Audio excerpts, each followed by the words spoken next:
right, 4th and Long. Welcome back to episode 5 of the 2019 Fantasy Football edition of the podcast here.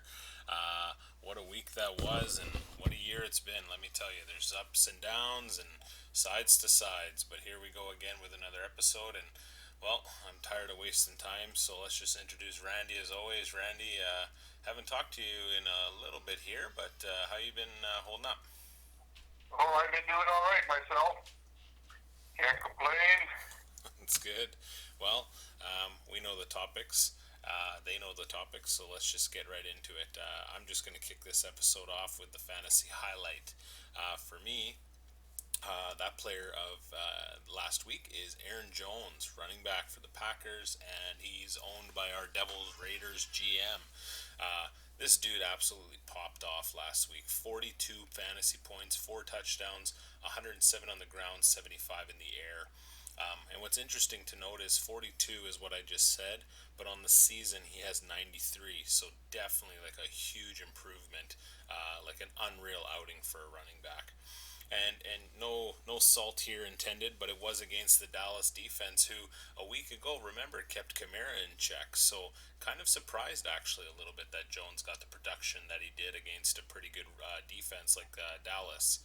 Um, Definitely gave Devil Raiders a real fighting chance to come back in because Misfits put up some unreal numbers, and Aaron Jones kind of kept Kelly looking for a potential of a win.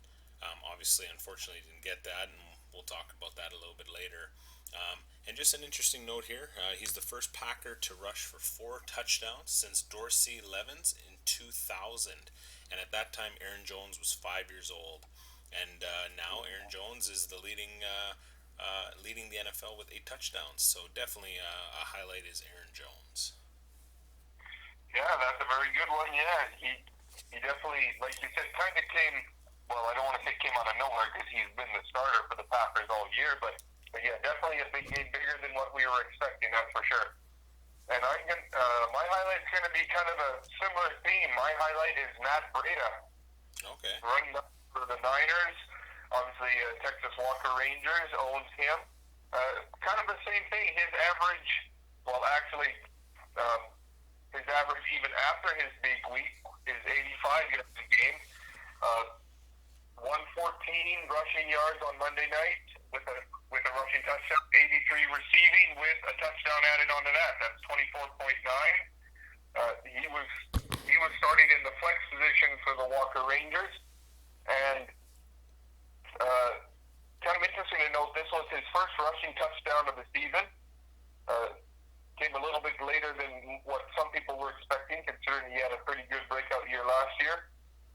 It was his second receiving touchdown, so he has found pay dirt a couple of times.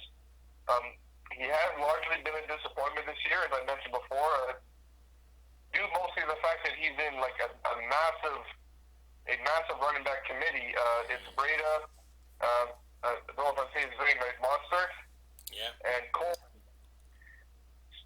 And but Breida still gets, I think, the highest number, but it's a pretty even distribution between him and Montfort, and then Coleman picks up a little bit of the slack as well. It's really tough to put up big fantasy numbers when you're sharing the ball so much. But much to the same point that you made earlier, with Kelly coming up short, this is Texas Walker Rangers. His opponent put up 140 points, so if you want to beat that, you're going to have to get some big points out of your flex position as well as your other starters, and that's what did it. That was a big reason for that win. A couple of real barn burners this week, as you had mentioned. Yeah, no, and yeah, definitely watching the Monday night game, you can tell there's a huge committee, like you said. If you weren't going to bring up that point, that was right on the tip of my tongue to bring that up. So it was very interesting that Breda did that well, but I mean, he played very well as well. So be interesting though to see how that committee forms moving forward. So we'll see if the love is still there for Breda, but definitely a highlight of the week for sure. Um, I'll just keep going here. The fantasy bus player of the week. I'm not picking on him, I swear, but I'm going to stick with the Devil Raiders. And I know you touched base on him the other week. Is OBJ. Just 3 points when he could have easily won Kelly the matchup. was only 12 points back prior to Monday Night Football. And when you think of Odell, what do you think? Big yards after the catch, potential touchdown, that's an easy 12, right? Well, he was only 2 for 6 with 27 yards and a fumble. He has only averaged 8.2 points a game fantasy wise, and that's 35th lowest among wide receivers. So just think about that for a second of how many wide receivers are out there in the fantasy game, and he's 35th lowest. He's only been targeted over 10 times twice this season. Now, is that a coverage issue because he's done so well in the past? Are they just choosing a different game plan with Chubb being so much of the highlight? That could be a factor in that as well. And they even had him running and throwing last on Monday night. I don't know if you really watched, but they definitely changed the scheme on how OBJ was involved. And to me, I think they should be leaving that to Chubb and Baker, to be honest. I think OBJ needs to just focus on running routes and getting those 10, 12 catches for first downs, and you can move the chains that way. And it's interesting because had he even had his average, Kelly still would have lost. But I mean, one touchdown. I mean, this is a pretty obvious upset here, in my opinion. Not only does your wide receiver 2 not perform, he cost you a fantasy win. And just an interesting note here, I think OBJ, I think he's becoming more and more of a wide receiver 2, maybe wide receiver 3 at best. I don't know your thoughts on that. Yeah, well, that he definitely doesn't have the stats this year. Just one interesting thing to note. You noted that he was performing a couple different roles. His fumble, I don't know if you remember, but his fumble was on a punt return. Yes, yeah. Where he was asked to just make a play late in the game.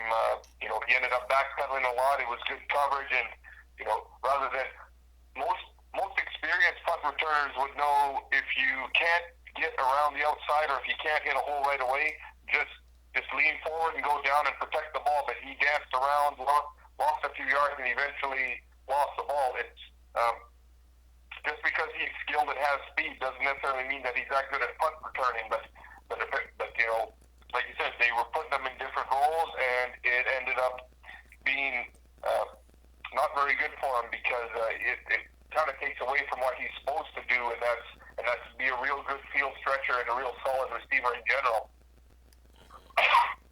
Who did you have for bust of the week? My bust is actually a guy who we talked about before, but usually not in this category. It's Patrick Mahomes, the quarterback for the Chiefs in global warming. I mean, 321 yards, that's okay. Nobody would complain about that. Only one touchdown pass, which is low for him for certain. 4 sacks is kind of a shock for such a good quarterback, and a guy who's pretty mobile, but also is a very good passer. Usually, when that happens, you don't get that many sacks. But the end result is 18.5 points when he was projected 29.8 points. That's the disappointment there. Especially since on paper, the matchup with the Colts wasn't really that scary. Nobody really saw that game coming. I think the Colts secondary has even had some injury trouble this year. So it was setting up to be a big game for Mahomes, but ended up being a disappointment, and the Chiefs only lost so far. This kind of make a point. I know we talked about this not this year, but in the past, and we certainly talked about it over the years about quarterbacks and even about drafting quarterbacks, especially where your average quarterback in this league will get you, or it's usually projected between 23, 25 points per game, and you can get them much later in the draft. But someone like Mahomes, who's usually picked early or sometimes even a keeper, he'll average 27 to 30 projected points. So it's the kind of thing, if this guy gets taken earlier in the draft or is a keeper and he puts up 18 points, that's a huge bust in my mind. Especially when he's projected to do so well, and he's done so well all year. Like that was a big disappointment. Mahomes usually gives Ryan a chance to win every game. because he does so well and has such that good start, and this week it didn't happen for him. Yeah, no, it was that Indy KC game was very interesting. You're right, and I look back and I think I saw a stat and it said for the first 3 weeks, Mahomes had what 10 or 12 touchdowns, and in the last two, I think he's had one. So he's definitely hit some walls here. He should rebound against Houston. I mean, they give up the 10th most to the quarterback position. That should be a shootout as well. But Mahomes, I think, is not going to stay silent for too long. But like to your point, when you have that top tier caliber of a player and he's not doing, 10 points below projection, that definitely can cost you when really he should be about 10 over his projection. So yeah, that's an interesting category to place him in. It's not often you'd hear Mahomes and bust in the same sentence. That's true, yeah. But hey, you've done some crazier things, so we'll see how that goes. But let's just wrap up with the fantasy surprise player of the week. For me, it's Will Fuller, the fifth for Clueless. And no, I didn't say Hopkins. I said Will Fuller. 39.7 fantasy points. What's amazing about that stat line is he went 14 of 16. So he caught 14 out of 16 targets, 217 yards with 3 touchdowns. I could not believe every time the ticker went off that it was his name and not somebody else's name. He actually doubled the amount of targets Hopkins had. Now, I got another point about that later, but he also has 7 receptions of 20 plus yards, which is tied for 7th among the wide receivers, which he really hasn't come into the fold until this game. So obviously he had some big catches in this game to kind of jack him up that stat line. His previous highest total yards was Week 8, 2017. He received 125 yards, not even close to 200, and that was 2 years ago. This guy is not a fantasy projection player, so definitely why I bring him fully into the limelight of a surprise player. And great addition for Clueless on that trade with Misfits to bring him in right on the Sunday to set up that stat line for Clueless. And who knows, maybe he'll be the new Juju, but of Houston. So Will Fuller, the fifth fantasy surprise player of the week for me. Yeah, that's a big surprise. We've kind of been waiting on this kid for a little while, haven't we? As like you said, as being the next Juju, as being or even we can't quite say it yet. Although he had a good week this week, the next Calvin Ridley to kind of be the second best wide receiver on a really good passing team. Especially with a really good starting wide receiver as the decoy, you usually get the second best cornerback is what you're up against in that case, and you don't normally get the safety drifting over to your side if you've got a really strong guy that they want to double. So yeah, he hasn't really been that great second wide receiver historically, and like you said, to see him just blow up every single time like this is in 1 week is a real shock. That's why it's a surprise. My surprise here is, again, kind of thinking a bit along the same lines as you, is DJ Clark Jr. Wide receiver for Jacksonville. Misfits, also recently acquired in a trade. This was back on September 28th, so we've had him for a couple weeks. But this was who Nigel gave up Diggs to get, and it paid off this week big time. 164 yards, 2 touchdowns for 28.4 points. Pretty solid. I kind of mentioned earlier about, you mentioned earlier as well about Misfits being in a real shootout and having to pull out all the stops to pull out a win. Well, this was a big part of it. Obviously, no one had really heard of this DJ Clark kid before. Obviously, a new quarterback in Jacksonville with Minshew in, although Foles, who was the start to begin the year before he got hurt, he may have been good for this role too, just to kind of actually be a half-decent throwing quarterback. This has all led Jacksonville to, at least on the offensive side, to use Fournette quite well and yet still have an effective aerial attack. They're not lighting up with yardage. Like, Minshew's not getting these 300, 400-yard games, but he's getting guys in the end zone, and he's not turning the ball over, and Fournette's doing his thing, which is helping his numbers, which also helps Nigel as well. More on that later. Like I said, when your opponent scores 144 points, you need this kind of performance from someone, and then just the fact that he was one of a couple of trades that Nigel has made this year makes it all that more sweeter. And that's my surprise, because really, who heard of this kid at the beginning of the year? Yeah, well, I hadn't. I had to try to double check his name and where the hell he was, and is there anything in value in this guy? And when Foles goes down, like you say, you kind of start thinking, there's nothing left on the wide receiver core. But this Minshew guy has come in and made something out of this wide receiver. So, that, like you say, never heard of him. So, a couple guys who've been kind of quiet make the surprise list this week. So let's move into our news segment then, where we're going to continue again this week to break down a team. I will let you go first this time. Sure thing.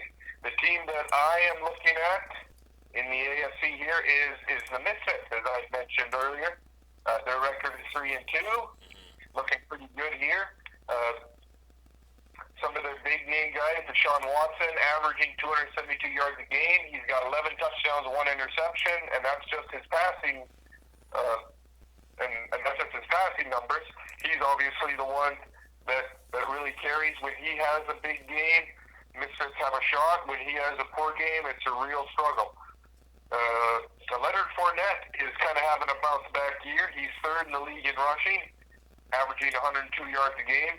Hasn't found the end zone a whole lot this year. But when you're averaging 100 yards a game, that means that you're guaranteed double digits, basically. And like I said, that's not even his receiving numbers, although he's not a big receiver. But like I mentioned when I talked about DJ Clark, is that offense is kind of working both sides, the ground game and the aerial game, and Fournette's a big part of the ground game for sure. Some of their more solid players, Larry Fitzgerald is pretty solid. Not really hitting any home runs this year, but he's still pretty solid. DJ Clark Jr., like I said, had a great game. He looks like he's Minshew's favorite target. A couple weeks ago, I would have had Austin Eckler as one of the for sure things, but now that Melvin Gordon's back, he's basically the best case scenario for him is to be a committee guy. He's still a great receiving back, so there's still that. But at the very least, Eckler got he basically almost on his own got Misfits about 2 wins earlier in the year. So he served a good purpose considering he's just a rookie. Philip Lindsay, kind of an unspoken guy here. Yes, he's sharing the ball with Freeman, but he has 3 touchdowns and Freeman has none. So obviously, Philip Lindsay is the guy in Denver getting the touchdowns, and there's value in that in the flex position. I guess just a few things to talk about. I mentioned trades. There have been 3 trades that Nigel has made. He's added Allison for a 4th round and gave up a 6th. DJ Clark getting a 5th round, lost an 8th, and Hawkinson, who unfortunately got hurt for him, hasn't done much for him. He gained a 10th round and gave up a 4th. So pretty hard to keep track of all of the draft picks and where all they're going. But he had to give up a 4th round earlier, and he got it back. He ended up picking up a 5th, so he's actually looking pretty good for some early picks next year, and he's above 500 right now, so there's nothing wrong with that. He's had 2 very close wins, too, Nigel has this year. So I believe he won one by approximately a point, and then won one by about 5 or 6 points. So he's won a couple of close ones. So he's right in the middle of the pack, but you know what? If he gets on fire and if Deshaun Watson continues his stuff this year, he's got a chance to make the playoffs.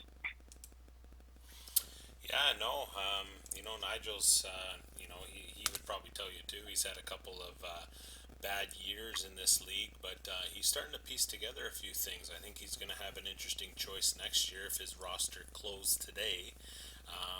I would like to think that he would look long and hard between Eckler and Fournette. maybe Lindsay on the outside, but definitely Watson again. So he's setting himself up. I think where his area of improvement would be the wide receiver position.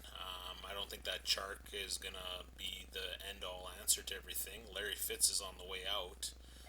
Curtis Samuel is really not in there, especially with Newton not kicking around. Robbie Anderson hasn't had Sam Darnold, and Geronimo Allenson, he's coming off of an injury. So wide receiver depth is an issue on this team. But when you're fifth in the league, where there's a lot of big names out there, and you're also above 500, you're averaging over 100 a week. Something's going right for you, and yeah, he's just going to keep it going. So he's putting himself in a good position so far. And like you say with the draft picks, it's nice when you move an early round and you get it back later on. It's almost like, hey, I kind of won. You didn't lose and give up early depth when you're like, shit, now I gotta wait another round to draft my depth players. You're back in it with everybody else in the early rounds. So no, Nigel's looking good, definitely. Yeah, I wanted to just add one quick thing before Sure. you do your team here. I wanted to do the Misfits this week.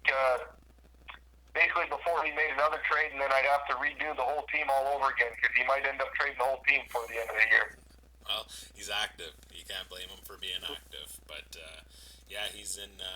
He's projected to win this week as well. He's playing with Bear Pig, and he's projected right now of a win of 10 points so far. But stranger things have happened.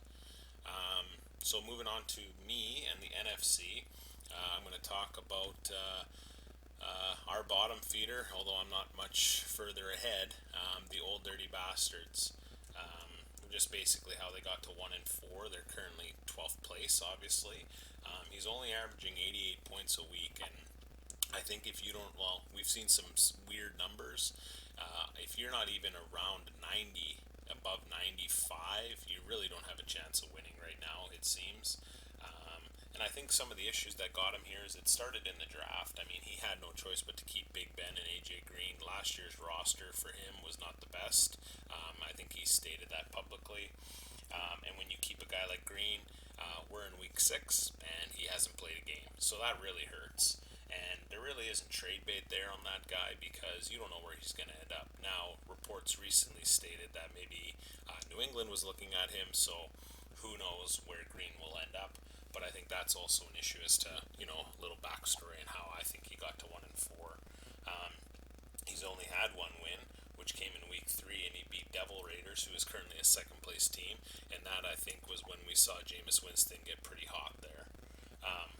So he's lost to some good teams, and unfortunately, those losses were not really close either. He's had some pretty big blowouts, unfortunately. The highlights, I just talked about one, Jameis Winston.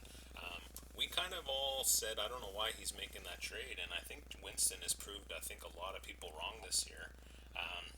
He's got 110 fantasy points, 30 completions of 20 plus yards or more since week 15, which is tied for 4th most among NFL quarterbacks. However, he can't always seem to get Evans and Goodwin going in the same game. It kind of seems like it's either one or the other. Currently, he has 11 touchdowns and 5 interceptions. Not a bad ratio, actually. But the issue here is 18 sacks. So you're losing points every time, right? But when you look at his schedule, week 10 to week 16, Tampa Bay actually has a good stretch where he could actually expose some defenses. I don't think he plays a defense who is outside the top 15 most fantasy points given to a quarterback. So there's potential here that Winston could have a really good home stretch starting week 10. Is that too late? We're going to find out. The only other highlight I think on this team to mention is Keenan Allen, who I think should be a keeper for him. 12 receptions, 20 plus yards over 8 games. That's tied for second most amongst the wide receivers. He's projected an average of 12 points the rest of the way, and with his team currently, I think that's easily obtainable. So that's nice to know your wide receivers trying to get you at least 12 every week. But he's going to need a little bit more love from Rivers, but I think he's a good positional player that I think he has to keep, like I said, moving forward. Now we're going to get into the lowlights, unfortunately.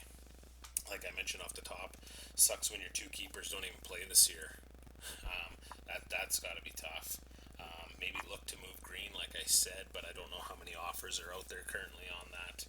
Um, and his running backs are underperforming. Mixon and White, I can honestly tell you, I had both those guys last year, and I think they were a reason why I had a good. Well, I got fifth, but I had a good year.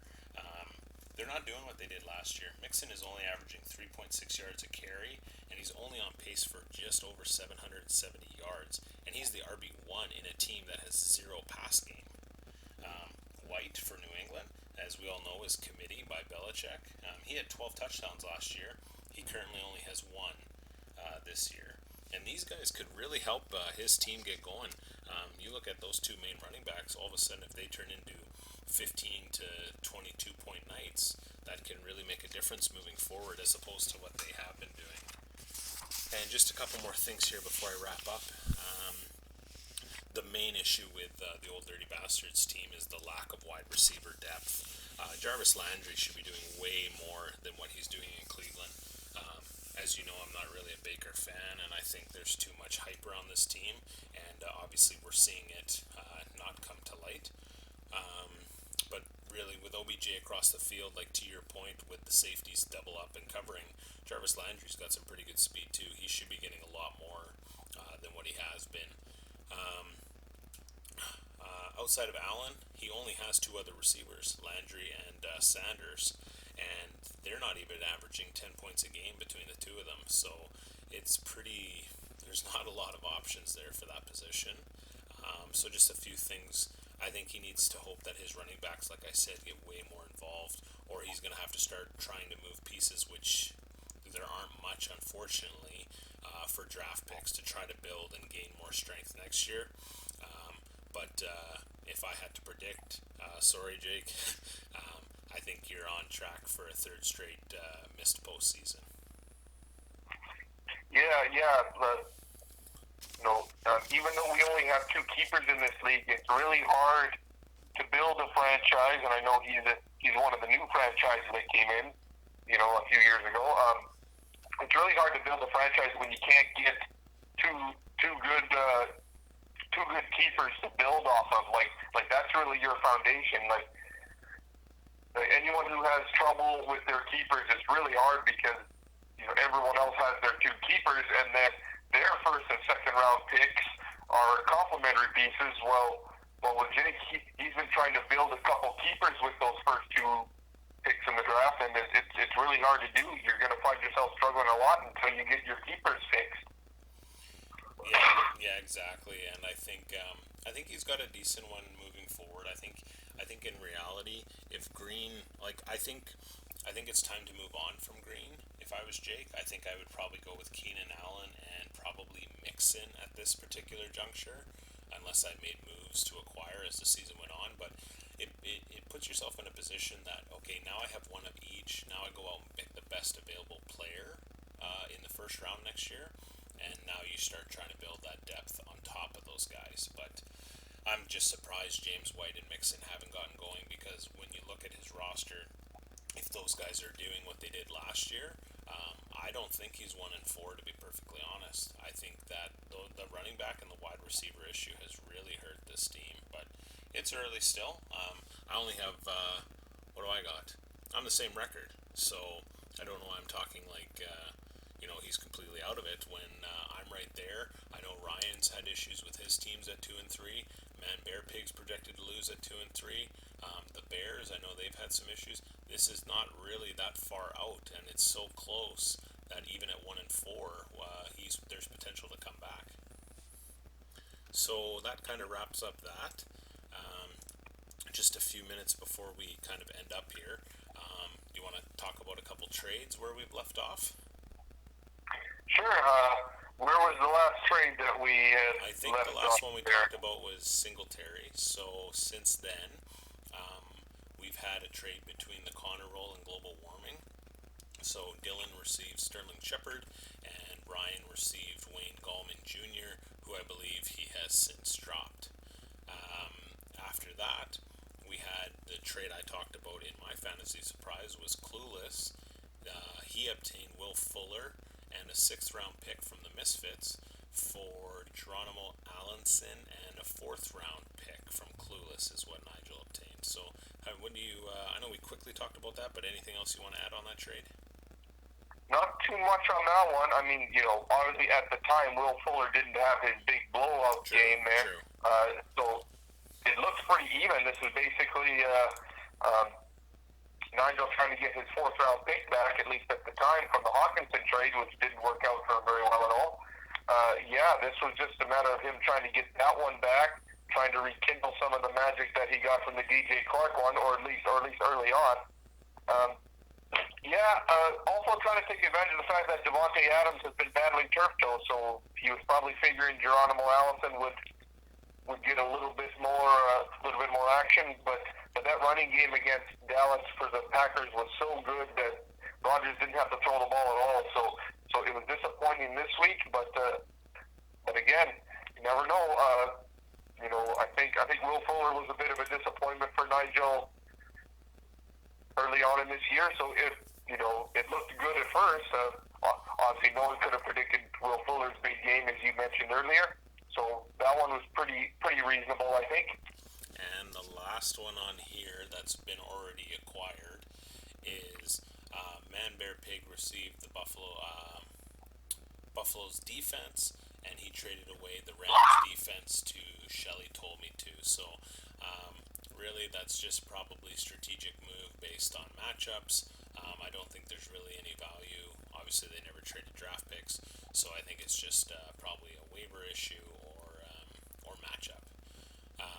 Now, of course, there's obviously one in the wins that should be rolling through the corporate office tonight for approval. I would be remiss if I didn't mention it because it took a lot of paperwork and a lot of late nights on this trade. But the Screaming Beavers have traded away DeAndre Hopkins and Damian Williams to global warming for Saquon Barkley and Alshon Jeffrey. I will let you talk about that if you'd like. Sure. Yeah, this one, let me just... it hasn't really been officially transacted yet. I like to have it in front of you, and I'll just take a sec here. Yeah, no worries. We got a few minutes. Yeah, exactly. It's I'm sure for our listeners, it's also nice to not hear us talk for a minute or two at least. I also wanted to make just a quick point about the Rams and the Buffalo trade. I know the defenses people don't usually look that hard on it, but for defenses, I look at the schedule and I know that Buffalo has their bye week this week, so that's one reason to get rid of it. But I'm a little bit curious because next week they get the Dolphins, and I'd be surprised that anybody would trade away their defense right before they get the Dolphins. Yeah. So that's just interesting one, and Buffalo is a good defense. They've proven it this year for sure. So I got it pulled up here now. Barkley obviously is still out. Could be back sooner rather than later. So that could be a big plus for Ryan down the line. Alshon Jeffrey has, basically when he doesn't get a touchdown, he's not doing very much for you. Now he has a couple touchdowns. I'm just looking here, a few targets. He had 6 catches last week for 52 yards in a game where the Eagles really beat up on the Jets. A little bit disappointing there, so there's not much going in there that way. As you had mentioned before, Hopkins has been really disappointing for you, especially, I had mentioned it there in the rankings where the Texans put up 52 points and your number one receiver, all he gets is 88 yards, which is okay, but like you said, Will Fuller got all the points for that one. And then the final piece of it there, Damian Williams, other than week 1 where he scored a touchdown, he hasn't done much either. So I think this is just kind of a case where we're hoping that all these players that are disappointing will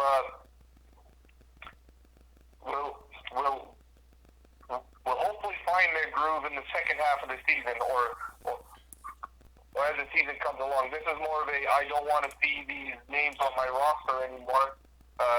Hopefully hopefully they do better on another team, or hopefully they improve it. At least that's the way that I see it. Well, being a part of this trade, I know that, and vocally throughout the year so far, I thought Hopkins was the right pick when at the start of the year. Obviously, Antonio Brown has fucked me over big time, so I went with Hopkins over Chubb. Now it's easy to say, and Hopkins could still have a good year, and maybe Chubb doesn't, but I really like Nick Chubb. DeAndre Hopkins has just drastically underperformed for me, to the point where it just got frustrating. Um, Ryan was lucky enough to obtain Saquon Barkley. Unfortunately, Barkley's been injured. If Barkley wasn't, I don't think this trade happens. Ryan and I also talked. If we had better records, I really don't think this trade happens. I think we're both at the bottom. We're frustrated. We're trying to make a change. For both of us moving forward, in theory, we both have a keeper for next year out of this deal. I'm curious to see what Williams does. Jeffrey's kind of a piece to the puzzle. I know it's done, but I did want Ridley, but Ryan just couldn't get it done on his end, and we went back and forth with a couple trades with draft picks, but this was the trade we ended up working out. And like you say, I think it's just to the point where people just had enough and wanted to move on from it. So I'm looking forward to see how the rest of this shakes up. Of course, when you make a big trade with your keepers or first round picks, it makes you sick to your stomach, but it's part of the business. And I mean, I'm 1-4. What do I really have to lose? So yeah, we made it happen. So it should be official, I think, tomorrow. But we'll go from there, and we'll see what comes out of it. So that's kind of wrapping up the trades that should be caught up to date, and wrapping up the week that was. And of course, I got to be honest here before we leave.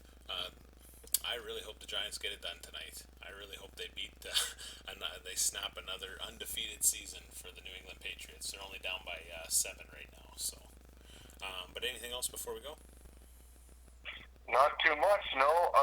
Yeah, looks like they're just kicking off here again. Sorry, they're into the second half a little bit, but yeah, it could be.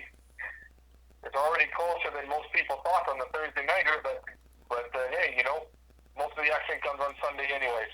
Exactly. So, anyways, guys, pretty pumped. Waiver wire's getting hit hard. Trades are coming in. Everybody's talking lots. We appreciate having you guys a part of this league for sure. And we'll see the chatter on the weekend. Also, more feedback on the trophy situation, you guys. Please, any suggestions? It sounds like everybody's for it. So we'll start working on that, Randy, and we'll start. We'll move forward with that. So again, guys, good luck this weekend in your matchups, and we'll talk next week. Yeah, have a good week, guys.